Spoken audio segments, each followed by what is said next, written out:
3 years ago, I received a letter that changed everything.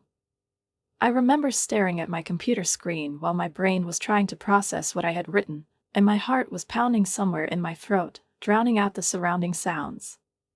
My fingers trembled as I reread the lines over and over, fearing it was a mistake or someone's malicious joke. Congratulations on your promotion to Senior Marketing Director. These words froze in front of my eyes, as if someone had etched them on a monitor. It took me a moment to notice that the next line showed a new salary, but when my eyes finally got to that figure, a muffled sigh escaped my mouth. The amount was almost twice what I had earned before.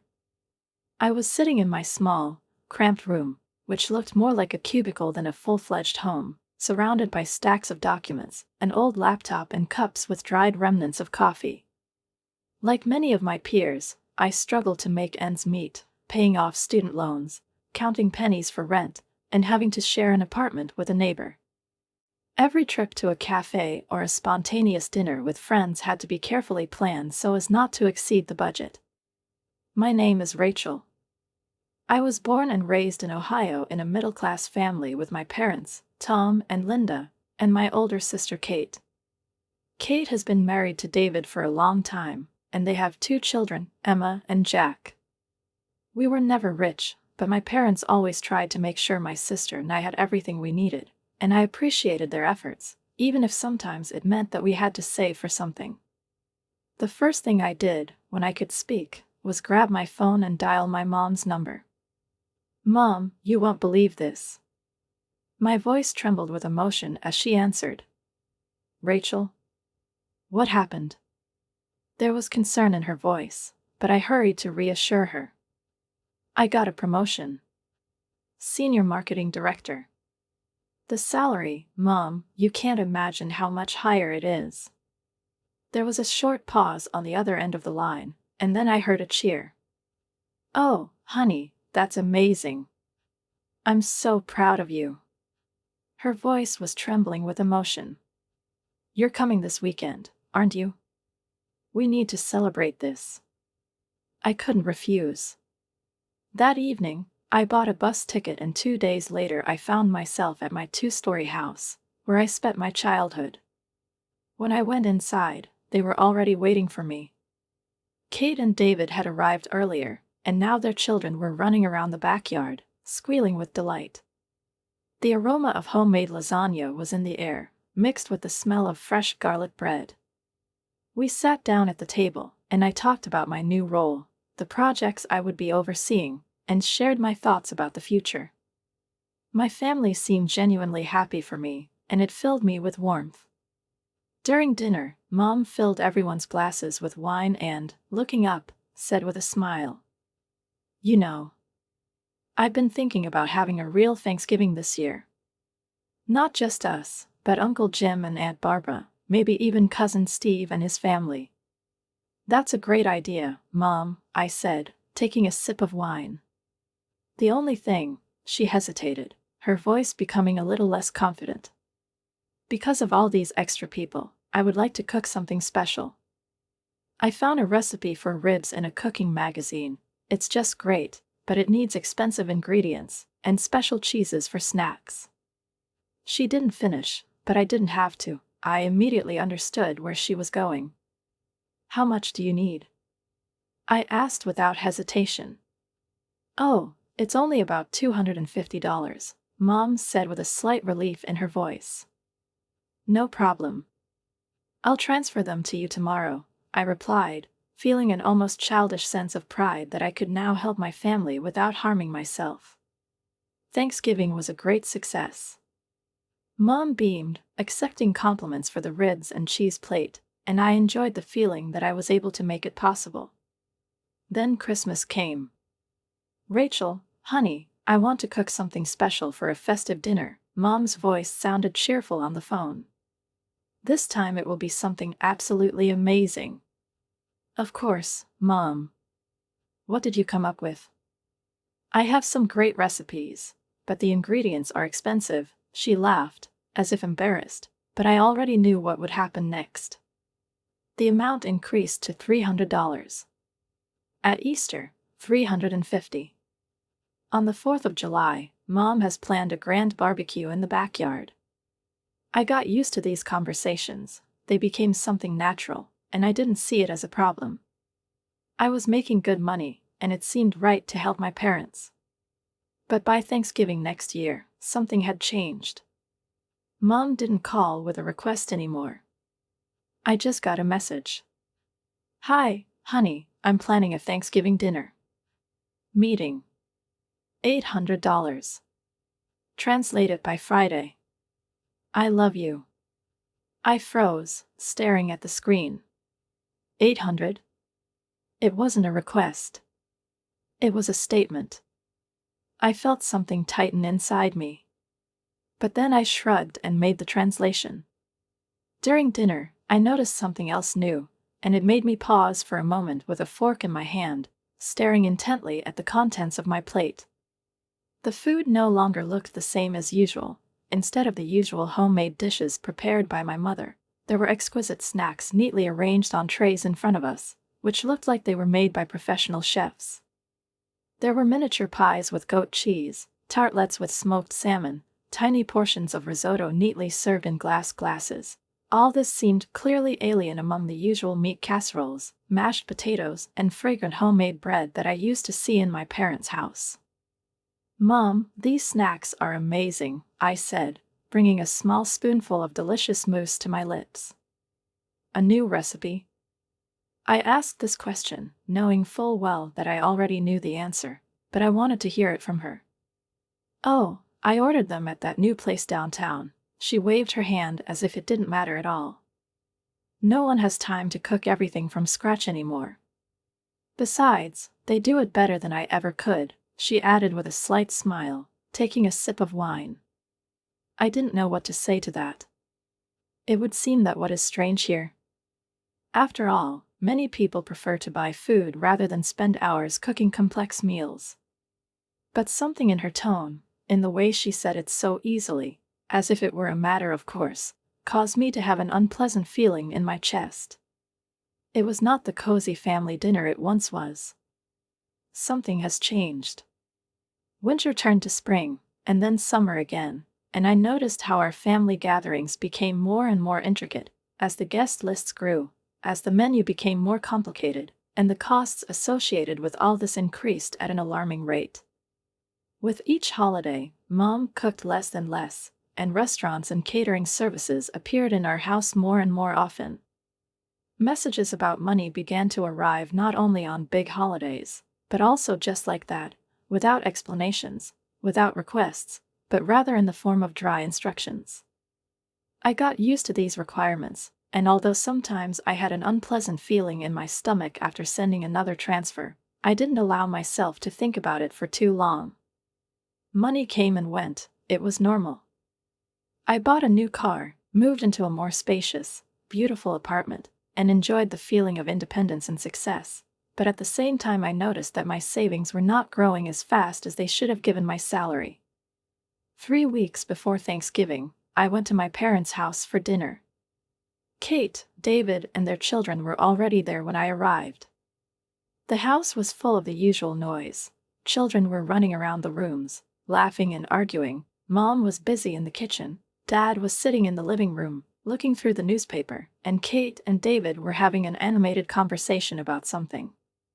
After hugging and exchanging news, we finally sat down at the table, and Mom, pouring wine into glasses, casually said, "Well, we're going all out for Thanksgiving this year." I stopped with a fork in my hand and looked at her, frowning slightly. "What does that mean?" "Well," she continued, smiling, "I want to invite the whole family, Uncle Jim and Aunt Barbara, all the cousins, even Great-Aunt Mildred." "That sounds nice," I said, helping myself to green beans. "Kate and I have already planned the menu." Mom continued to speak as if it had already been decided and was not subject to discussion. "We're going to order everything at that new upscale catering restaurant. They're making an amazing presentation." I slowly put down my fork. "Order everything?" "Yes," Kate said. "Mom and I have already calculated all the expenses. That would be about $3,000. I almost choked on my green beans. 3,000? I repeated, trying to process what I just heard. Yes, Mom said, as if we were discussing something as insignificant as the cost of a loaf of bread at the supermarket. I also invited cousin Steve and his family to stay with us, but they can't afford train tickets. I slowly looked up. So what? Well, Mom shrugged. I told them that you would pay for their round-trip expenses. I blinked, feeling a cold wave of irritation rise inside me. That's another 1,000, Kate kindly clarified, so that makes a total of 4,000. I looked from one to the other, trying to figure out if they were serious right now, but their expressions left no doubt. 4,000? I repeated, feeling like everything was boiling inside. Yes, dear, Mom smiled at me, as if she had just asked me to buy milk on the way home. I put my fork down on the table and, taking a deep breath, said in a flat voice, I'm not paying $4,000 for Thanksgiving. There was silence. The looks of the shocked people at the table might have seemed funny if they weren't directed at me. Kate slowly put down her fork, looking at me as if she saw me for the first time. Rachel, you always pay for the holidays, she said, sounding puzzled, as if I'd just announced that I wasn't going to celebrate Christmas anymore. That's how we do everything now. Don't complicate the situation. Rachel, Mom said my name in the tone I remembered from childhood, the way she used to say it when she was disappointed and ready to lecture. I already promised Steve that we will pay for his tickets. I jerked my head up. I've booked a table at the restaurant, she added. Something snapped inside me. It's not my problem, I said, feeling the anger bubbling up inside me, bursting out. You should have asked me before making promises with my money. I looked at the screen of my phone, at the festively set table, at the smiling faces of my relatives, at the living room of my parents' house, familiar to the smallest detail, and something inside me was slowly but surely emptying me from the inside, as if someone was twisting my soul, leaving nothing but a cold void. The words in the caption under the photo, these deliberately warm words imbued with artificial sincerity, pierced me sharper than any knife. Those who really value family. So I don't appreciate it. So I'm not a family. I was crossed out, excluded, banished, and all because I refused to pay for this table, for this meeting, for the opportunity to be among them. I waited for the pain to subside, for the first blow of betrayal to pass, but the longer I looked at this photo, the deeper it dug into my heart, leaving deep wounds there. I swiped my finger across the screen, zoomed in on the image, peering into the faces of the people who have been closest to me all my life. There was my mother, with the same familiar smile that had always seemed warm to me, but now seemed somehow alien. There's Kate, looking full of smug satisfaction, and next to her, David, looking a little tense, but certainly not so tense as to go against the general trend. Dad, who once protected me from even the smallest childhood insults, sat with his usual serious expression on his face, as if the whole situation did not concern him. They all looked happy. Without me. I felt a lump rise in my throat, and I quickly closed the app, throwing the phone on the couch as if it were a hot coal, but the image was already imprinted in my mind. I replayed over and over in my head the moment of our last dinner, when my father called me selfish for the first time, when my mother gave me an ultimatum, when Kate, my own sister, agreed with her without a single hesitation, as if it were something self-evident. What about me? I just left. And they let me go. I got up from the sofa, feeling my hands tremble, went into the kitchen and automatically turned on the kettle, although I didn't want tea at all. I just didn't know what else to do, how to deal with this sticky, heavy feeling of rejection that was suffocating me from the inside out. I couldn't even imagine that Thanksgiving would be so empty, so cold, so alien. Several hours have passed. The day turned to evening, and the city outside lit up with thousands of lights, but I didn't move, just sat with my hands wrapped around the mug and stared at one point until the phone vibrated again. I shuddered, grabbed it, hoping, For what? For a late invitation? An apology? It was a new photo from Kate.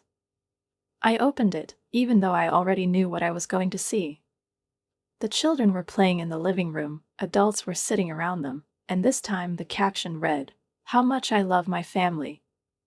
I couldn't stand it. Anger flared up in me instantly, a hot wave, sweeping away everything in its path. My fingers typed a message by themselves, "So I'm not a family anymore?" I sent it to Kate and immediately felt my heart tighten in anticipation of a response. A few seconds passed, then a minute. The reply came quickly, as if she was waiting for me to write. "Rachel, you made your own choice." I read these words and couldn't believe that my sister, my own person, could say such a thing to me. Did I make the choice myself? Yes, I did. I chose not to pay for other people's holidays. I chose not to be treated like a wallet, but does that mean I chose to be alone? Does that mean I deserve to be crossed out? I wanted to say something, but I couldn't think of the right words. I just stared at the screen until anger gave way to desperate, heavy disappointment. A couple of minutes later, I received another message from my mom. "I'm really sorry that you didn't want to be with us on this day. I hope you will understand that family is all about sacrifice and compromise." I let out a short, bitter laugh. Sacrifices and compromises. I wonder why all the sacrifices have to come from me. I turned off my phone and tossed it aside, feeling tired, as if the whole day was dragging me down, like a weight too heavy to carry. Fireworks exploded outside the window, multicolored flashes reflected in the glass, but for me this holiday was over before it even started. I got up, went to the bedroom, lay down on the bed and closed my eyes, but sleep wouldn't come. I thought about how many times I had turned a blind eye to their requests, to their expectations, to their need for me not as a daughter, not as a sister, but as a convenient financial resource. And how many times have I convinced myself that this is normal, that this is what good relatives do? But now, lying in a dark room all alone, I wondered if they had ever really needed me. Or just my money. I flipped through the comments, feeling a strange mix of emotions, from sincere joy for myself to a bitter taste of regret that did not want to go away, despite all my efforts. My friends were genuinely happy for me, my relatives, those who remained on my side, congratulated me, but there was not a word from my parents and sister. I didn't even expect them to write anything, but the part of me that had hoped for reconciliation until the last moment still felt a painful pang when not a single one of them appeared among the hundreds of comments. I closed my phone and tried to distract myself by sorting through the boxes. The new apartment was spacious and bright, with large windows facing directly onto the park, where the first spring trees were already blooming, filling the air with the sweet scent of fresh foliage and moist earth after the recent rain. I imagined how I would arrange the furniture, what paintings I would hang on the walls, how in the morning I would go out on the balcony with a cup of coffee and look at the city coming to life. It was my place, my space, my life. 2 days before the housewarming party, I received my first unexpected message from Kate. It was short, without greetings, without unnecessary words. "Did you really buy a new apartment?" I stared at the screen, rereading the question, feeling a strange, unpleasant feeling growing inside, like a premonition of something inevitable. I wanted to ignore the message, but something made me reply. "Yes, I bought it." The answer came almost instantly. "I'm just surprised. I thought you were saving up for something more important." I frowned, feeling a slight wave of annoyance. What was that supposed to mean? What could be more important than investing in your own home, in your own future? "It's important to me," I wrote back, and no further messages were received from her. But a couple of hours later, I got a call from my mother. "Rachel," her voice was even, too even, as if she had memorized every word in advance. "Did you really buy an apartment?" Yes, I gripped the phone tighter, anticipating where this conversation was going. It was unexpected. There was tension in my mother's voice, barely perceptible, but I knew her well enough to notice. Didn't you think it would be better to discuss this with your family? Discuss it? I asked, feeling the familiar wave of anger rising inside me. Why on earth would I need to discuss buying my house with someone who didn't even wish me a happy birthday? Mom paused. I could almost hear her inhaling deeply, choosing her words. Rachel, you've always been part of the family, she began, and I almost laughed. We just didn't expect you to make such a big financial decision without us. And since when do you care about my financial decisions? My voice was sharper than I'd intended. Oh, yeah. It used to be important to you when it came to paying for holidays and travel tickets. Don't start, she cut me off, and I could imagine her lips pressing into a thin line. It's just. Are you sure you can pull off the mortgage? Maybe you should have consulted with your father first. I closed my eyes, taking a deep breath before answering.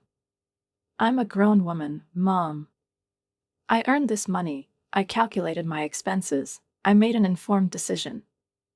I don't need to ask permission. There was silence on the other end of the line, which lasted so long that I thought she had already hung up. But then the mother spoke again, and her voice became cooler, tougher. I hope you understand that now you won't have any extra money to help your family, she said, and it wasn't a question. I felt my fingers tighten around the phone, and a fire of rage flared up inside me, hot and fast. That's it, I almost laughed, but it came out empty, devoid of joy. Is all this concern about my financial situation just a way of telling me that now I can no longer be your wallet? Don't turn everything upside down, Rachel, she replied irritably. It's just a decision. It changes the dynamics. I clenched my teeth in disbelief. Dynamics? I repeated. You mean I don't have to pay for your whims anymore, and that bothers you? You're being unfair, she said sharply. We have always supported you, and it would be wise if you also thought about your family. I shook my head as if she could see me. Supported? I asked again. Did you support me by sending back my Christmas presents? Ignoring my birthday? Rejecting me when I first said no? Mom didn't say anything. You're right, I continued, feeling my voice tremble treacherously. Now the dynamics have really changed. And, I'm glad of that. I hung up before she could answer, and for a few seconds I just sat there, feeling the adrenaline pumping through my blood, my heart pounding in my chest. And then there was another call. I looked at the screen. Kate. I ignored him. Then again. And again. I blocked the number. They disowned me when I refused to pay. And now that I've invested in myself, in my future, they've remembered me again. But not because they were bored. Not because they loved me. But because they realized that their financial source had finally dried up. I closed my eyes, took a deep breath, and exhaled. A new chapter. A new house. A new life. The door was still open, but it seemed to me that the air in the apartment had become heavier, as if stretched to the limit. They really did it. They showed up uninvited, even though I made it clear that I didn't want them in my house. Mom stepped inside first, confidently, as if it were her apartment and not mine. Her gaze swept across the living room, assessing the space the way she always did when she came to my house in the past, the look of a hostess deciding what needed fixing. Sorry we're late, she announced loudly, as if she was really expected, as if I hadn't told her that I didn't want them to come. Her father followed her, silent, with a kind of guilty expression on his face that I hadn't seen on him before. He muttered. Hey, Ratch, he said, avoiding my eyes. Kate lingered on the threshold, clutching a bottle of wine in her hands, as if this could somehow smooth over what had happened. You have a really good place, she said softly, and there was none of the self-assurance in her voice that she usually spoke to me with. It sounded almost like a confession, almost like a peace offer. I was too shocked to say anything right away. I automatically took a step back, allowing her to enter, and then realized that I had made a mistake. The guests in the living room fell silent, noticing the new arrivals. Uncle Jim and Aunt Barbara, Cousin Steve, my friends from work, everyone who had come at my invitation was now watching this scene with awkward tension. I turned my gaze to my mother, who was standing in the center of the room, as if she owned this space. "Do you really think you can just come here like nothing happened?" My voice was steady, but anger was bubbling inside me. Mom raised her eyebrows. "Oh, Rachel, come on," she drawled, crossing her arms over her chest. "We're your family. Shouldn't a family be together at such important moments?" I felt something explode inside of me. Family? I grinned, feeling the bitter taste on my tongue. A family doesn't kick their kids out when they stop paying for parties. The family does not return Christmas gifts marked unwanted package. My family doesn't ignore birthdays, and then suddenly shows up when something good happens in my life. The father, who had been silent all this time, finally spoke. "We just wanted to see you, Ratch. You said it was a housewarming party." "I said friends and family," I said sharply. "Family. Those who treat me like a person, not like a bank account." I saw Mom's lips tighten into a thin line. "You're acting like an ungrateful girl," she said icily. I looked at her and suddenly realized that I had power in this conversation. They came to me. To my house. They expected me to give in, as always. But I was no longer the Rachel who was ready to give up. I took a deep breath, then pointed at the door. "Go away." "What?" Mom frowned as if she couldn't believe her ears. "You weren't a part of my life when I needed you to be. Don't try to become a part of it now." There was a tense silence in the room. Mom sighed heavily and took one last look at me, the one that always said, "You disappointed me," and headed for the door. The father hesitated, as if he wanted to say something, but changed his mind. Kate stayed the longest. "Rachel." She shook her head, but there was a note of something, like regret in her voice. "Goodbye, Kate," I said softly. She lowered her eyes and followed her parents out. As soon as the door closed behind them, there was a sigh of relief in the room. Uncle Jim clapped his hands. "Well, I think now we can raise a toast to the real family." Everyone laughed, and for the first time in a long time, I felt like I was really free. I looked at Uncle Jim, feeling the tension being replaced by fatigue, heavy and viscous, like a wet coat that I had been wearing for too long. His words sounded sincere, but there was a bitterness in them that made my stomach clench. A family shouldn't treat each other like that. Yes, you shouldn't. But that's exactly what mine did. I looked around the living room, which still had an echo of the recent scene, the wine glasses frozen in the hands of the guests, the looks filled with both sympathy and awkwardness, the heavy silence in which the discomfort of witnessing someone else's family drama was clearly felt. I didn't want my holiday to turn into this, but I had no choice.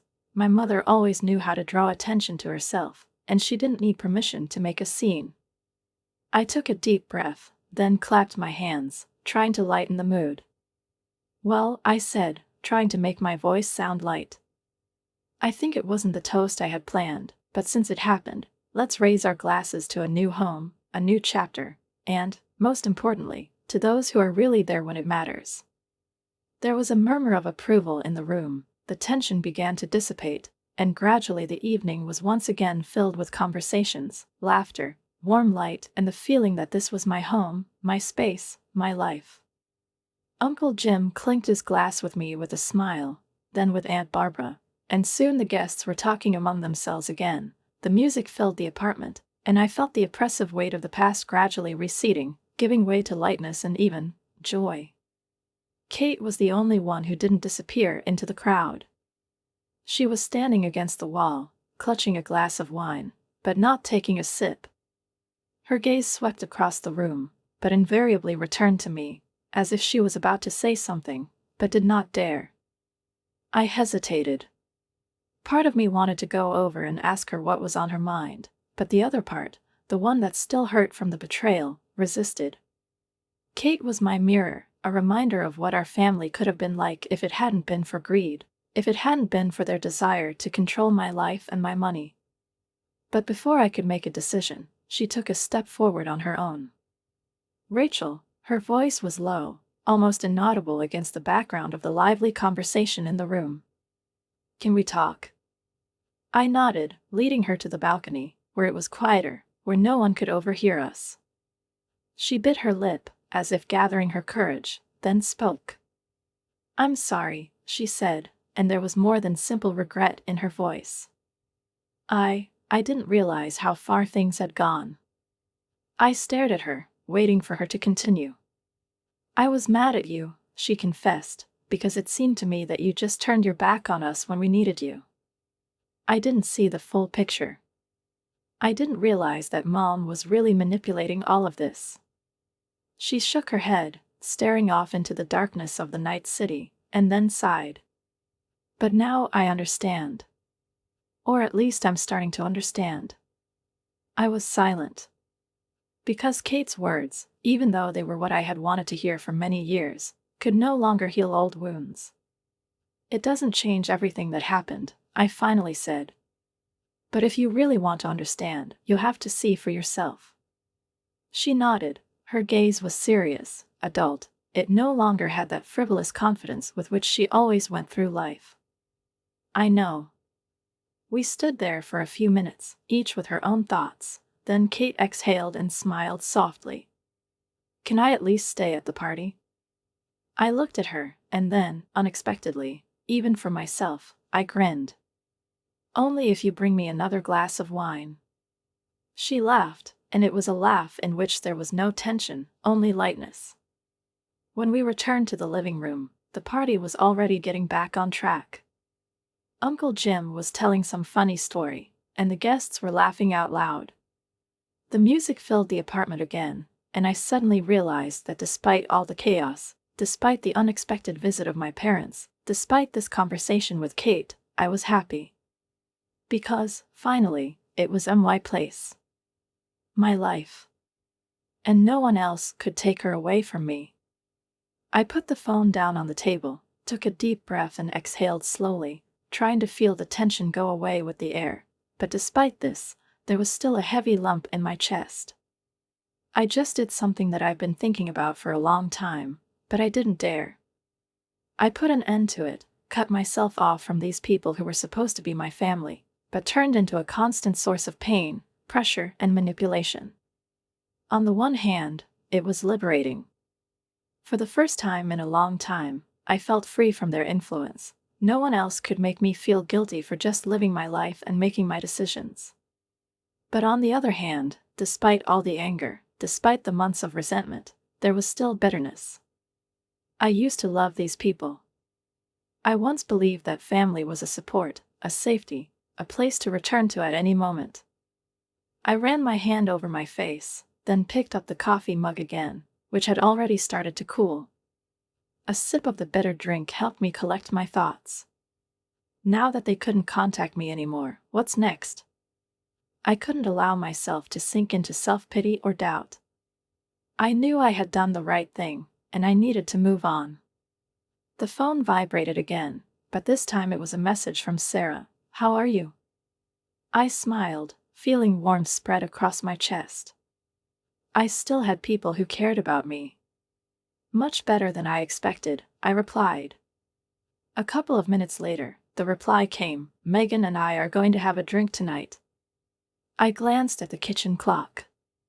It was still early, but the prospect of spending the evening with friends, talking about everything except family and all this drama, seemed incredibly tempting. Of course, I sent a short reply, then got up, finished the rest of my coffee and went into the shower, letting the warm water wash away the remnants of tension. I spent the rest of the day sorting through the last boxes. I was pleased to put my new home in order, arrange things the way I wanted, without regard to other people's tastes and expectations.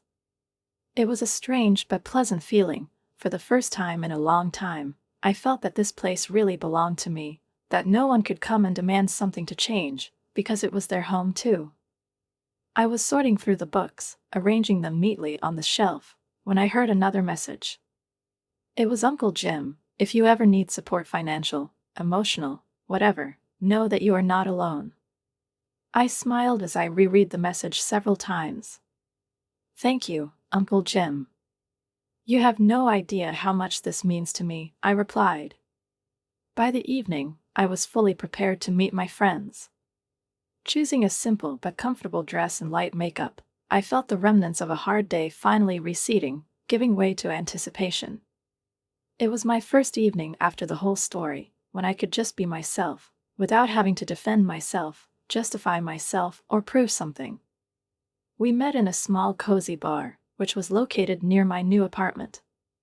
Sarah and Megan were already sitting at a table by the window, chatting and laughing, and when I approached, they immediately made room for me. How are you feeling?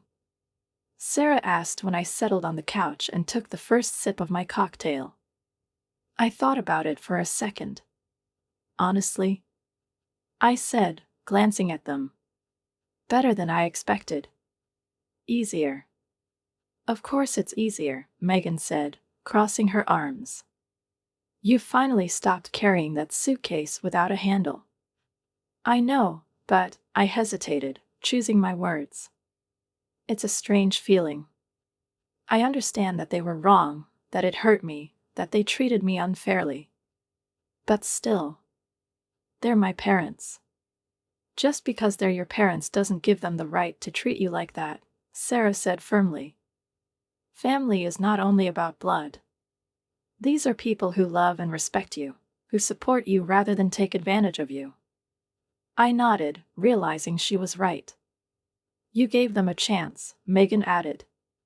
You tried to reach out, explain, but they didn't want it. Now you have the opportunity to surround yourself with those who truly deserve to be in your life. I looked at my friends and smiled. Thank you, I said. For what? Asked Sarah. For being with me. For reminding me that I'm not alone. We clinked glasses, and at that moment I felt that maybe everything was just beginning. A new apartment, a new life, new boundaries that I set for myself. I took a sip of my cocktail and suddenly realized that for the first time in months I felt truly free.